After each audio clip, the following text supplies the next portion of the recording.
Hey everybody, welcome to my garage.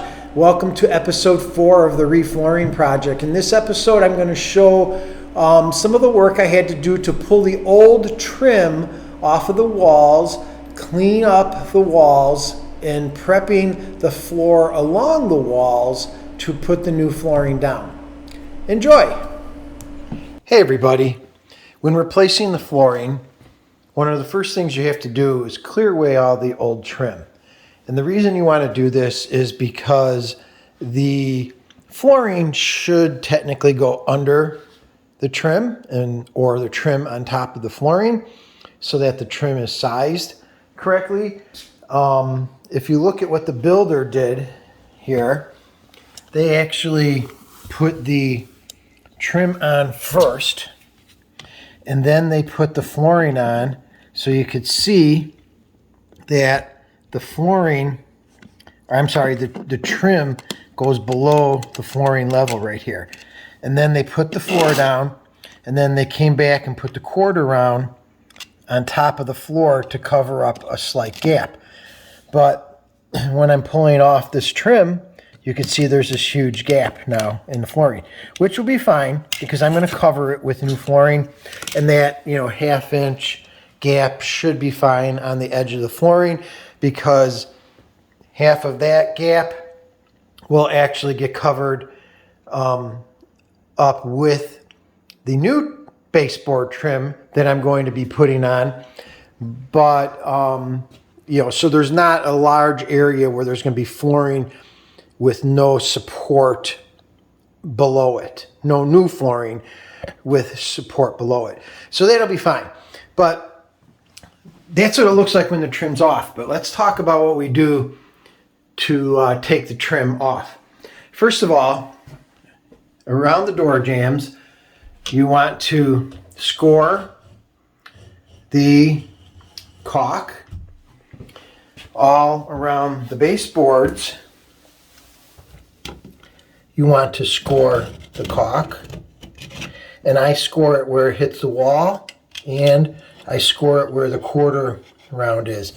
And the main reason I'm doing the quarter round is usually you should be able to pull the entire trim off as one piece, but because the way the builder put the baseboard behind the flooring, I just can't peel it away from the wall with the quarter round on there because it's like a wedge and the baseboard doesn't come off. So I have to pull the quarter round off first and then pull the baseboard off. So I've already done some pre-work. I've already gone around and scored all the caulk. Some of the caulk was already cracking and coming off anyway. So I've already done all that. So you don't have to watch me do that. But now I'm going to demonstrate what it's like to take the trim off. Now, you could use a pry bar like this, and this pry bar is, it's a pretty strong tool, so you should be able to get any difficult trim or baseboard off. And I have a new tool that I bought, and it's specifically made to pull trim off, old trim off. So it's a nice wide pry bar area, and it has this built-in bent piece of metal that automatically pulls the baseboard or trim away from the wall as you pound this in.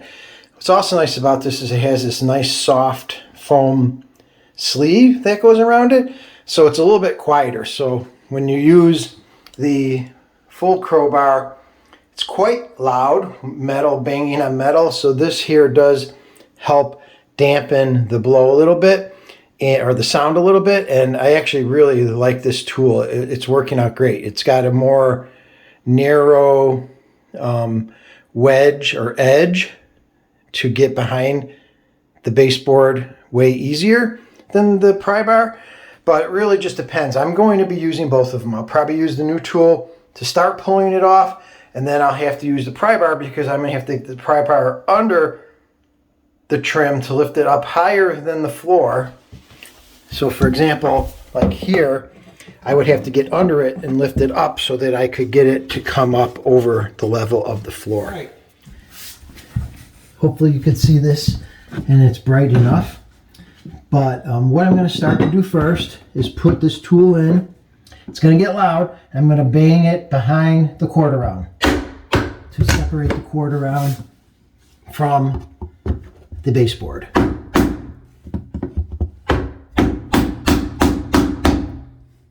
I did want to save some of this trim, but it's very brittle and it's cracking, so most of it I can't save, and I will unfortunately have to trash it.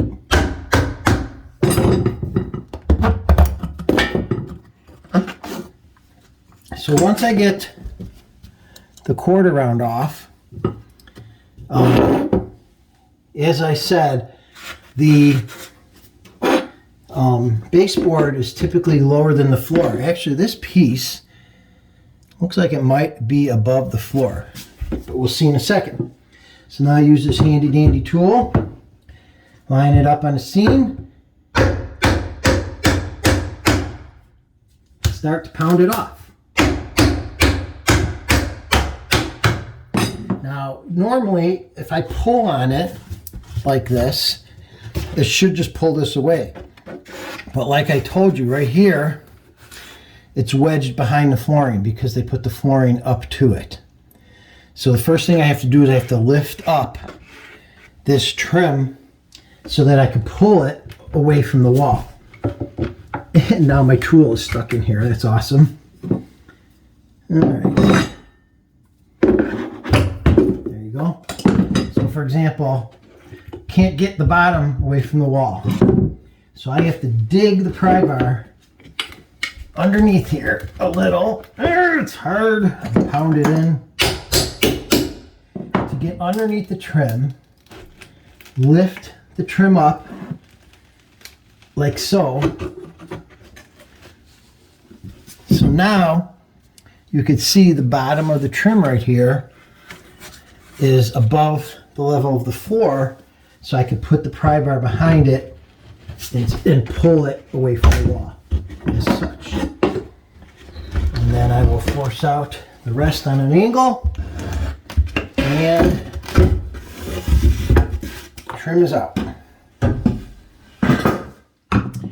So the reason I couldn't get the baseboard off the wall is because the flooring glue seeped out from underneath the flooring when it was wet, and it glued itself to the bottom of the trim that was already on the wall. So when I started pulling this off, because it was glued right here, the wood actually snapped when I was trying to force it off the wall. So now I need to force it off of this glue and pull the rest of it away from the wall. So now I have all the trim off. The next step that I usually do is clean it up. So there's going to be places like here where the nail didn't stay in the trim and it's still in the wall. Usually it's like that in the corners. You can see there's a nail there in the corner. So, a couple more here. So what I'll do is I'll go around and either pull those nails out or pound them down if I can't get the hammer in there to pull them out. And this way it'll have a nice clean flat wall to put the new trim on later. And it's also gets all those protrusions out of the way so that when you're trying to lay a piece of flooring down, the flooring, doesn't get hung up on the nail if it's sticking out too far. So I'll clean that up.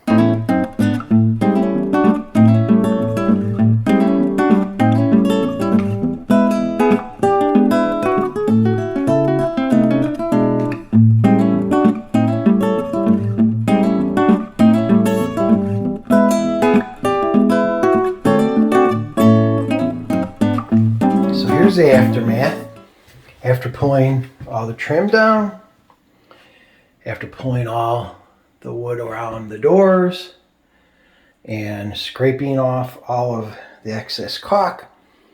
The next step is to clean up. I always say a clean workspace is a safe workspace. So I will now sweep up all of this excess junk and vacuum the cracks around the edge to get any loose drywall or nails or dust or anything out, so that I'll have a nice clean area to start putting the floor down when I get to this section of the house. Hope you enjoyed the episode, and for now, the garage is closed.